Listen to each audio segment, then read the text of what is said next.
As the sun set and the day's challenges gave way to festivities, the party went out to enjoy themselves. Kasumi and Sitara sought out the young man who had nearly beat Kasumi in the warehouse challenge. Finding him outside an inn watching the goings-on, Kasumi approached first, while Sitara acquired drinks. Learning that the young man's name was Medi, they inquired if he was interested in a more adventurous occupation. Though the young man was rather reticent, he agreed to join the crew, expressing no fear of falling, or of the trials ahead. Upon learning Medi did not drink, Kasumi downed what Sitara had brought for him and bid him farewell in a common brotherhood gesture, though the young man did not respond in kind. Asking around about the man that had bested Kasumi in their contest, the pair discovered the diver Basir partying on the edge of the docks with several friends. After proper introductions, the man listened to Sitara's invitation to join Viz Leany and their plans for the near future. Respecting her interest in protecting the people of Rakosis, Basir accepted her offer. Meanwhile, Mezi and Nanako sought out a quiet drink in an attempt to recuperate from the day's taxing events. Finding herself accosted by a drunken local, Mezi was rescued by a well-dressed man who promptly flipped the drunk over a table and dragged him away. The man brought the two women several rounds of drinks, cordially inquiring as to their company for the evening before being politely rebuffed. When asked his name, he simply responded that he was a friend. Nanako, ever on the hunt, inquired if the man had heard of the disappearance of the sage Mufuz. Replying that he had heard the name but did not know the man, he wished Nanako luck in her search before making his way through other tables with more drinks. Asking one of the servers about the man, she informed the pair that he was known as Shahrazad, who was a regular here and quite generous. After some time, they saw their friend Shahrazad head down the street while Nanako and Mezi continued relaxing at the bar. Akash spent a good part of the evening dancing and enjoying himself. Though there was no shortage of entertaining company, Akash spotted a man acting friendly with several young women, before being accosted by another, who delivered a sharp slap to his face before storming off. Deciding to follow the pair, he overheard the couple arguing about the man's wandering eyes. Satisfied that he was being chastised, Akash returned to the celebrations. By evening, after most of the revelers had retired to taverns, Sitara found herself pausing to take a deep breath. Taking a seat outside the restaurant where she was to meet the fire dancer Shadi, Sitara felt someone reaching for her belt.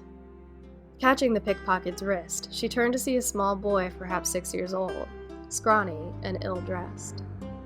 Thanking the child for returning her dropped purse, she offered him a pastry as a matronly woman called out from down the street, chastising young Safi.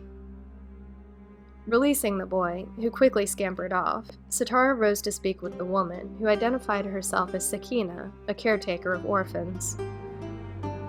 Oddly, Sakina seemed to recognize Sitara, hugging her deeply after the captain introduced herself. As Sakina walked away, the puzzled Sitara asked her if she knew her family, to which Sakina replied, "I do now," before disappearing into the crowd. Sitara did not have long to ponder this before she caught sight of Shadi, and they entered the Rock's Bounty. Over delicious food, the pair shared their festival experiences, as well as their backgrounds and current occupations. When Sitara mentioned their plan to sail through the entrance to the Sea Lord's Hall, Shadi couldn't help but wonder why someone even as confident and adventurous as her would attempt such a risky endeavor.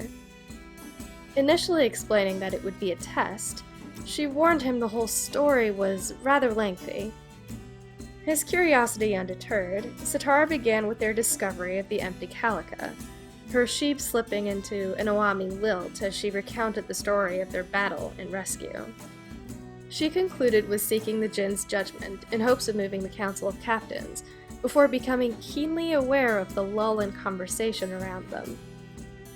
Just as Shadi was transfixed by her words, she appeared to have also caught the attention of every other diner within earshot. Not wishing to overwhelm her company, she offered him the lighter tale of their visit to Kuga, and the young would-be stowaway Choyi, which he enjoyed, along with the remaining eavesdroppers. After dessert, Sitara and Shadi ventured back into the bustling nightlife. Following the music, they joined a group of revelers in a nearby hall and danced long into the night. As the entertainments dwindled in the early hours, Sitara thanked Shadi for the enjoyable evening, gifting her charming dance partner a pair of Ilami cuff bracelets she felt would complement his fire dancing. Wishing her good fortune on her ventures, Shadi hoped to see her upon her return to town, and they bid each other a warm farewell.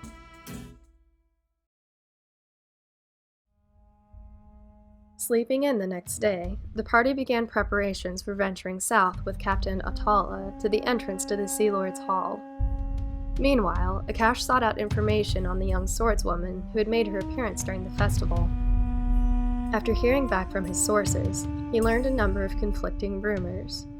Her name was Sarai bint Burhan Shafak. Her father had married into her mother's family, though the family's holdings had burned down shortly after Viz Leany had left port on her maiden voyage.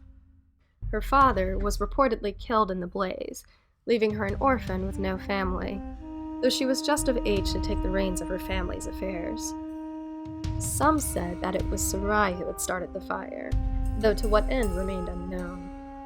Since then, it appeared that the young Sarai had made forays into the underworld, taking over some of the smaller street gangs and begun to build a force of her own. He learned from Kasumi's observations that, as she bore one of their family blades, it was quite possible the young woman had been trained by a member of the Himura family of swordsmasters, who were known to occasionally take a foreign student.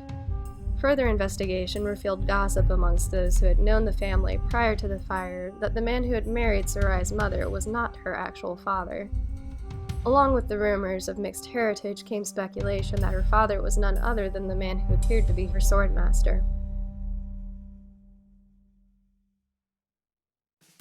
On the morning of the 4th, having fully recovered from the festival and made preparations for their journey south, the crew met before daybreak. Sitara gave her new sailors a tour of the ship and related the tale of Viz Leany, though with somewhat different embellishments than Dash's telling.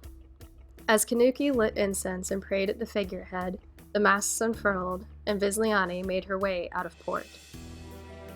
Over the course of the next week, Viz Leany sailed south in the company of High Tide and Captain Atala. The crew took some time for training as the new crew members began learning the ropes. Nanako, with the help of Mezi and Kanuki, began training her puppy, whom she had named Kunio. Kusumi spent some time attempting to learn the art of the sword from Jian. Thara continued learning the sailor trade. Midi spent a great deal of time listening to Emers's stories, while Basir seemed to strike up a friendship with Vendela.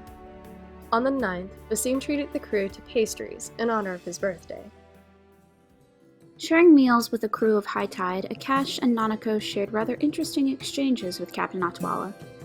While Akash did inquire after his reputation as a gin-blood, Atwala revealed himself to be a very pious individual, though he did not indicate one way or another whether the rumors were true.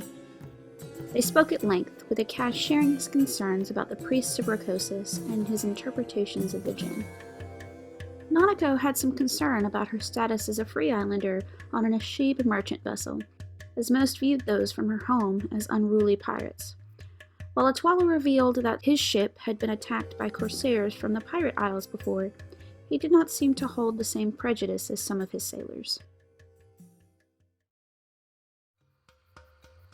In the early hours on the morning of the 12th, Sitara took a rowboat to a rocky outcropping along the coast and performed a sword dance, though few of the crew were up early enough to witness it. After she returned, High Tide came alongside, and Captain Atala declared that they would soon arrive at the entrance to the Sea Lord's Hall. He affirmed his belief that the ships would pass safely through, the worth of their quest proving true. A few hours later, the ships found themselves at the rock formation bordering the entrance. As agreed, High Tide sailed into the enormous whirlpool first, in a relatively uneventful passing, the sea calming as the ship traversed the rush of water and safely turned on the other side. The crew steeled themselves for what lay ahead as Captain Sitara gave a rousing speech from the wheel. When the crew rallied behind her words, their voices reverberated off the cliffs nearby with an unsettling echo. As Viz Leany made her way into the maelstrom, She seemed to fare well at first. Then, without warning, the crash of water intensified tremendously as rocks began raining into the water around the ship as it passed the cliffs. Rushing towards the center, Viz Leany tilted perilously towards the heart of the vortex as the crew held white-knuckled onto the rigging and Sitara fought bravely to keep her on course. Glancing back through the rain of seawater, Sitara noticed Akash seemed to have fallen into a trance. The blue gem about his neck had risen off his chest into the air, the swirls of stone expanding outside itself. Eyes clouded over, he launched himself onto the rail of the stern castle. Thrusting out his arms, he seemed to reach up as though holding the rigging firm, though he could not reach the lines. The ship shuddered as though from an impact, before surging forward and upwards, breaking free of the vortex, and finally, into clear water. Looking back, the turbulence of the whirlpool seemed to calm somehow. After a few moments, everyone released their breath and cheered, celebrating their success. Captain Atala congratulated them, though he admitted he had had a moment of worry, as he had never before seen the maelstrom so violent. The crews took their leisure before setting sail back to Rakosis.